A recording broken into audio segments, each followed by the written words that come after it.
Throughout history, tales of Santa Claus has brought joy to millions across the world, but hidden in this holiday narrative is a story of racial representation in America. Picture this: a cloaked Santa Claus in his iconic red suit with his white fur trim, yet his face is dark and bears centuries of entrenched stereotypes. This figure emerged from the shadows of racial caricatures and cultural exclusion, a figure that became an unexpected player in the stage of civil rights and cultural politics. This figure is the Black Santa Claus. So join us today while we discuss the fascinating history of the Black Santa Claus. Welcome to One Mic Black History. If you like stories like this, you can find more stories like this at onemichistory.com. But without further ado, let's get started. To understand the significance of Black Santa Claus, we have to go back to the origins of Santa Claus itself. The roots of Santa Claus can be traced back to St. Nicholas Myra, a 4th century Christian bishop in what is now present-day Turkey, renowned for his generosity and particularly his legendary art of secretly providing dowries to impoverished sisters to save them from destitution. This tradition of gift-giving and enduring legacy as a protector of the poor laid the foundation for the Santa Claus myth. St. Nicholas' reputation spread across Europe. He became particularly venerated in Holland, where he became known as Sinterklaas. The Dutch celebrated with a feast on December 6th, where children would leave their shoes out to be filled with treats, embodying the saint's spirit of generosity. Dutch settlers would introduce the tradition in America in the 17th century, where it gradually began to blend with other cultural influences. This blended process eventually led to the evolution of what we recognize as Santa today. While in America, the transformation of Santa Claus was further accelerated by literary and artistic works. Washington Irving's 1809 satire, A History in New York, and Clement Clark Moore's 1803 poem, A Visit from St. Nicholas, played a pivotal role in shaping Santa Claus' modern characterizations. Moore's poem, in particular, portrayed Santa as a cheerful, plump man with driven by reindeer, a concept that captured the public's imagination and helped standardize Santa's image. The 19th century also saw political cartoonist Thomas Nast further developed Santa's visual identity through a series of illustrations in Harper's Weekly. Nast is credited with defining many of the features that we associate with Santa today, including his iconic red suit with white fur trim to his North Pole residence and his elf-powered workshop. Moving to the 20th century, Santa's transition into a central icon of popular culture is largely due to media and advertising. Coca-Cola's 1931 holiday campaign would portray Santa as a jolly, grandfatherly figure sipping on their beverage and would burn this image into the public's consciousness. The introduction of Black Santa Claus can be traced back to the civil rights movement. As African American communities began to assert their cultural identity, the idea of Black Santa would emerge both as an assertion of cultural pride, but as a form of resistance against dominant racial narratives. However, the unfortunate origins of Black Santa's portrayal are deeply tied to blackface minstrel shows, which were prevalent during the 19th and early 20th centuries. As American Christmas traditions were still developing, these shows were a form of cultural exploitation where white performers donned makeup to create demeaning caricatures of Black people. This overlap would lead to the rise of the blackface Santa Claus, where white performers wore blackface along with traditional Santa Claus costumes to further ridicule and dehumanize African Americans. So during this time, blackface Santas became common at social gatherings such as children's parties, a corporate event, and even performed at high-profile venues like President Woodrow Wilson's honeymoon. According to accounts, Wilson was at a Virginia resort, described a party with a dusky Santa Claus that's dark with a large decorated Christmas tree. It also recounted how 15 Black individuals entertained the president and his guests with antics and music.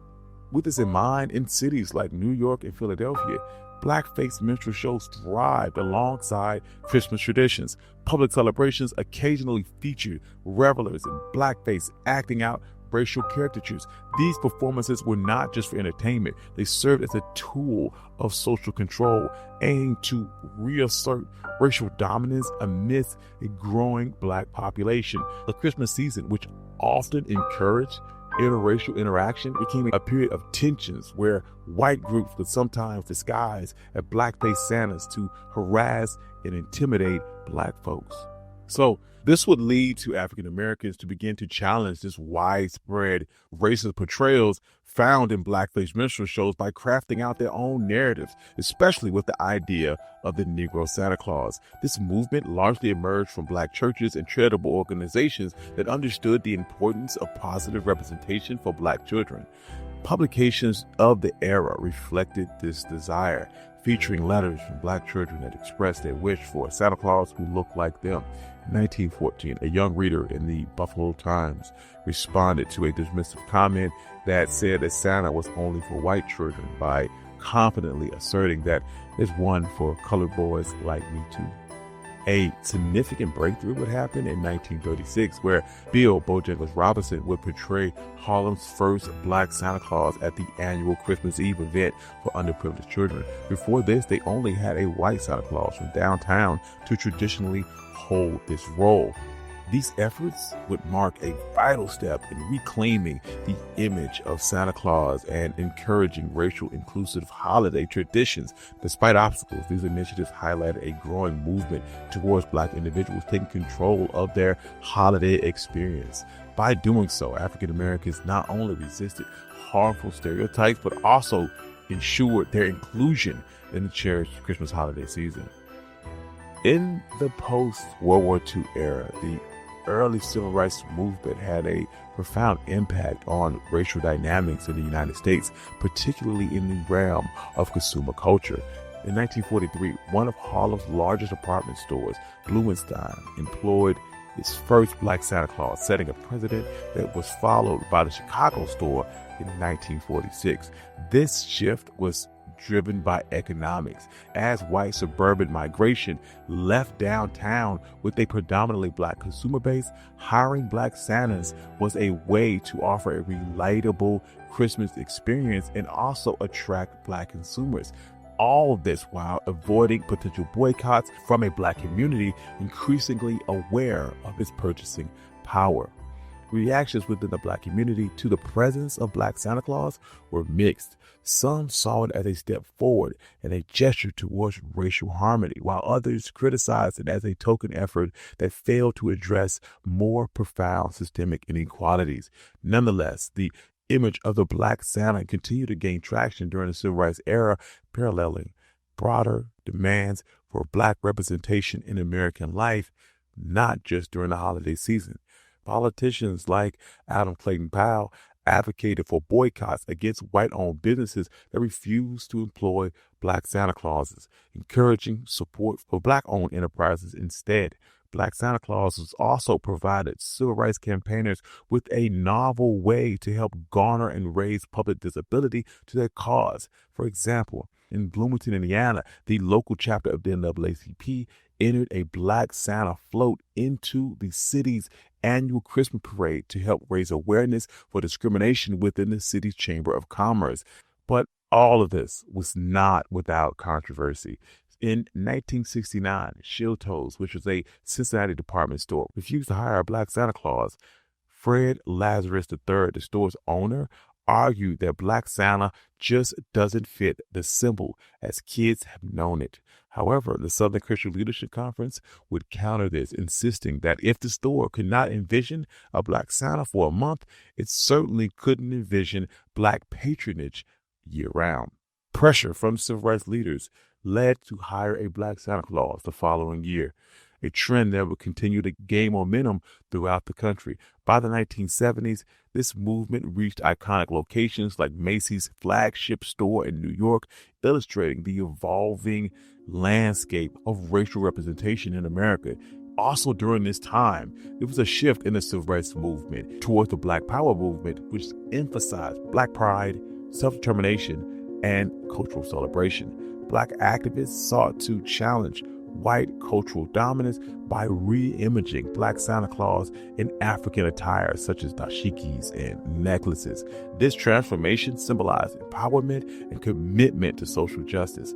For example, in 1968, Chicago Black Christmas Parade, organized by Operation Breadbasket, featured a Black Santa in a black velvet dashiki and one glove, honoring Black athletes Tommy Smith and John Carlos, who were known for their iconic Black Power salute at the 1968 Olympics. Not everyone in the Black community embraced the idea of the Black Santa Claus. Some activists viewed the traditional Santa Claus as a symbol of white cultural dominance, which inflicted psychological harm on Black children. They argued that Black liberation required rejecting both Santa Claus and Christmas. Groups like the Nation of Islam criticized the concept of Black Santa, pointing out that merely replacing white exploitation with Black without addressing systemic racial disparities. Their publication, Muhammad Speaks, suggested that the commercialization of Christmas diverted attention from real racial issues. To offer an alternative to traditional holiday season, cultural nationalist Ron Karenga introduced Kwanzaa, a celebration that focused on African traditions, promoting Black heritage while providing a meaningful departure from the commercialized aspects of Christmas. Despite these critiques, Black Santa's presence persisted and became even more normalized over the years. By the 1990s, there was a huge surge in Black Santa dolls and decorative items. Driven by growing awareness and demand for diverse holiday expression, companies produced various plush toys and ornaments, wrapping paper, all which featured a Black Santa. Meanwhile, Black-owned media companies such as Ebony and Jet use their platform to promote the image of the Black Santa Claus. And department stores in predominantly African-American communities strategically hire Black Santas, further reinforcing the positive social impact of diverse representation. In recent years, the presence of Black Santa Claus has sparked some controversy, often fueled by right-wing outrage than genuine cultural representation. This was highlighted in 2013 when former Fox News anchor Megyn Kelly insisted on air that Santa is white. This mindset continued in 2016 when Mall of America hired Larry Jefferson, a Black veteran, to play Santa. This was followed by intense online backlash that captured the nation's attention. These debates tie into the broader war on Christmas, a rallying point for conservatives over the last several decades. They underline how Black representation, including Black Santa Claus, continues to remain a flashpoint of cultural conflict. Throughout the history of Black Santa in the United States, it remains a complex journey that mirrors the broader struggles and triumphs of Black people in America, from the origins of racist caricatures to the re-imaging it as a symbol of Black pride and cultural representation. Black Santa serves as a lightning rod for conversations about race, inclusion, and the meaning of Christmas in a diverse society. The enduring debate surrounding Black Santa Claus reflects the ongoing work that is needed to achieve true equality, true representation of all people of color in all aspects of American life. Thank you. This has been One Mic Black History. I'm your host, Country Boy. If you like stories like this, you can find more stories like this at onemichistory.com. If you'd like to support the channel, you can do so on my Buy Me Coffee Patreon page in the description below. I would like to thank all my monetary members. Without you, none of this could be possible. I love you all. Peace.